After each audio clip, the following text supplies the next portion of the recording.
നല്ല വചനം പേജിലൂടെ വിശുദ്ധ ബൈബിളിനെ സംബന്ധിച്ച് നമ്മൾ പഠിച്ചുകൊണ്ടിരിക്കുന്ന പഠന പരമ്പരയുടെ 40ാമത്തെ എപ്പിസോഡിലേക്ക് എല്ലാ ബഹുമാന്യ പ്രേക്ഷകർക്കും സ്വാഗതം. ഇന്ന് നമ്മൾ പഠിക്കാൻ പോകുന്നത് ബൈബിൾ എന്നേക്കും നിലനിൽക്കുന്ന ഗ്രന്ഥം എന്നുള്ള വിഷയമാണ്. ലോക ചരിത്രത്തിൽ അനേകം പ്രശസ്തിയാർജിച്ച ഗ്രന്ഥങ്ങൾ രചിച്ചിട്ടുള്ള നൂറുകണക്കിന് ആളുകളുണ്ട്.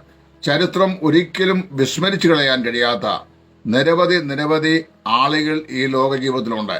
അവർ രചിച്ച ഗ്രന്ഥങ്ങൾ മഹത്തരമായ ഗ്രന്ഥങ്ങളാണ്.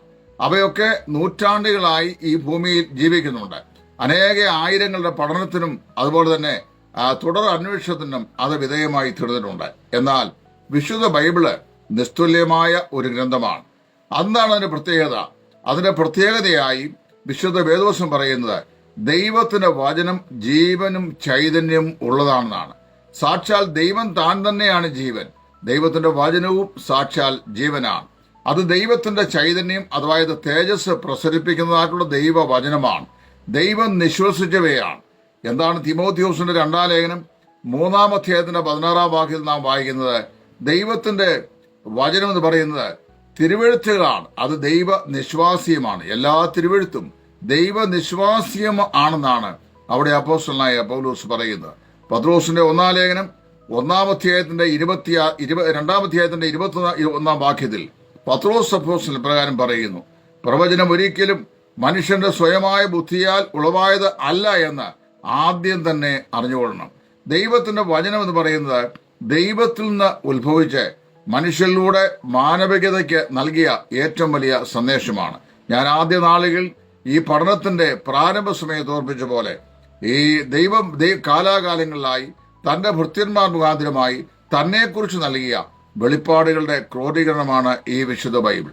ഇന്ന് ഭൂമിയിൽ കാണുന്ന എല്ലാം നീങ്ങിപ്പോകാനുള്ളതാണ്. അതായത് വേദപുസ്തകം പറയുന്നു, ആകാശം കൊടുമുഴക്കത്തോടെ നീങ്ങിപ്പോകും, ഭൂമി തൽസ്ഥാനത്ത് അത് വെന്ത് ഉരുകി നശിക്കുമെന്ന് പത്രോസ് തന്നെ പറഞ്ഞിട്ടുണ്ട്.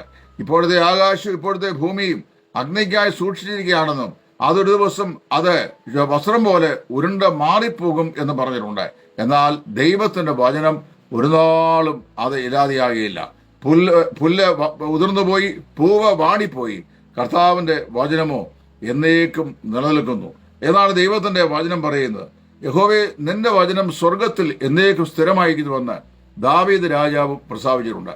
പ്രിയമുള്ളവരെ, ഞാനിത് പറഞ്ഞ കാരണം ചോദിച്ചു കഴിഞ്ഞാൽ വിശുദ്ധ വേദപുസ്തകത്തിലെ വചനം ദൈവം നിശ്വസിച്ചവയാകിയാൽ, ദൈവത്തിന്റെ ജീവനാകിയാൽ അത് മനുഷ്യന്റെ ഹൃദയത്തെയും മനസ്സിനെയും മനസ്സിന്റെ ഉള്ളറയിലെ വികാരങ്ങളെയും എല്ലാം ചൂഴ്ന്ന് ഇറങ്ങി അത് കൃത്യമായി പരിശോധിച്ച് മനുഷ്യനെ അവൻ ആരാണെന്ന് ബോധ്യപ്പെടുത്തുന്ന മഹത് ഗ്രന്ഥമാകിയാൽ അത് എന്നേക്കും നിലനിൽക്കുന്ന ദൈവത്തിന്റെ വചനമാണ്.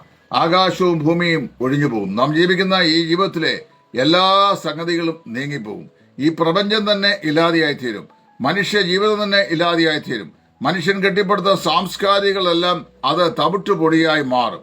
എന്നാൽ ഒരിക്കലും മാറ്റമില്ലാത്തതായി മൂന്ന് കാര്യങ്ങളാണ് വിശുദ്ധ വേദപുസ്തകത്തിൽ പറയുന്നത്. ഒന്ന്, ദൈവം മാറ്റമില്ലാത്തവരും ദൈവം നിത്യനുമാണ്, ആകയാൽ ദൈവത്തിന് യാതൊരു മാറ്റവും ഉണ്ടാവുകയില്ല.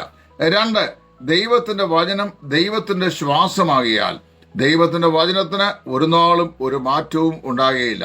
3, ദൈവേഷ്ടം ചെയ്യുന്നവർക്ക് ഒരു മാറ്റം ഉണ്ടാകുകയില്ല, അവരും എന്നേക്കും ജീവിക്കും എന്ന് വിശുദ്ധ വേദപുസ്തകം പറയുന്നു. അപ്പൊ ദൈവം എന്നേക്കും ജീവിക്കുന്നു, ദൈവത്തിന്റെ വചനം അത് എന്നേക്കുമായി ജീവിക്കുന്നു, ദൈവത്തിന്റെ ഇഷ്ടം ചെയ്യുന്നവനും എന്നേക്കും ജീവിക്കുന്നു. വാസ്തവത്തില് ബൈബിൾ എന്ന് പറയുന്നത് ദൈവത്തിന്റെ വചനമായതുകൊണ്ട് ഈ കാണുന്നതെല്ലാം അഴിഞ്ഞു പോകാനുള്ളതാണ്. നാം ദൃശ്യമായതും അദൃശ്യമായതും എല്ലാം നീങ്ങിപ്പോകാനുള്ളതാണ്. എന്നാൽ ഒരു നാളും നീങ്ങിപ്പോകാത്ത ദൈവത്തിന്റെ വചനത്തിനായി ദൈവത്തിന് സ്തോത്രം. സ്വർഗത്തിലും അഴിവില്ലാത്തതായി സ്ഥിതി ചെയ്യുന്ന ഒന്ന് ദൈവത്തിന്റെ വചനം മാത്രമാണ്. എന്ന് പറഞ്ഞു കഴിഞ്ഞാൽ നമ്മുടെ ഈ ലോകത്തിലെ മനുഷ്യ ജീവിതത്തിനും നമ്മുടെ ജീവിത രീതികൾക്കും നമ്മുടെ പ്രവൃത്തികൾക്കും എല്ലാറ്റിനും സാക്ഷ്യം പറയുന്ന ദൈവത്തിന്റെ വചനമാണ്. യോഹന്നാന്റെ 1-ാം ലേഖനം വായിക്കുമ്പോൾ സ്വർഗത്തിൽ സാക്ഷ്യം പറയുന്നവർ 3 ആത്മാവ്, രക്തം, ജലം എന്ന് പറയുന്നു. വേറൊരു ഭാഗത്ത് ദൈവവചനം എന്നും പറഞ്ഞിട്ടുണ്ട്.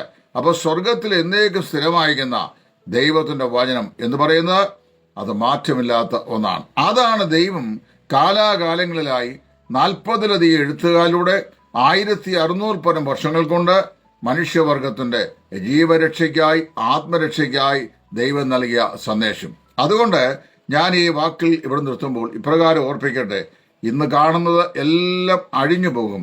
എന്നാൽ ഒരു നാളും അഴിഞ്ഞു പോകാത്ത, ഒരു നാളും മാറിപ്പോകാത്ത, ഒരു നാളും നശിച്ചു പോകാത്ത ഒന്നേ ഒന്നുള്ളൂ. അത് ദൈവത്തിന്റെ വചനമാണ്.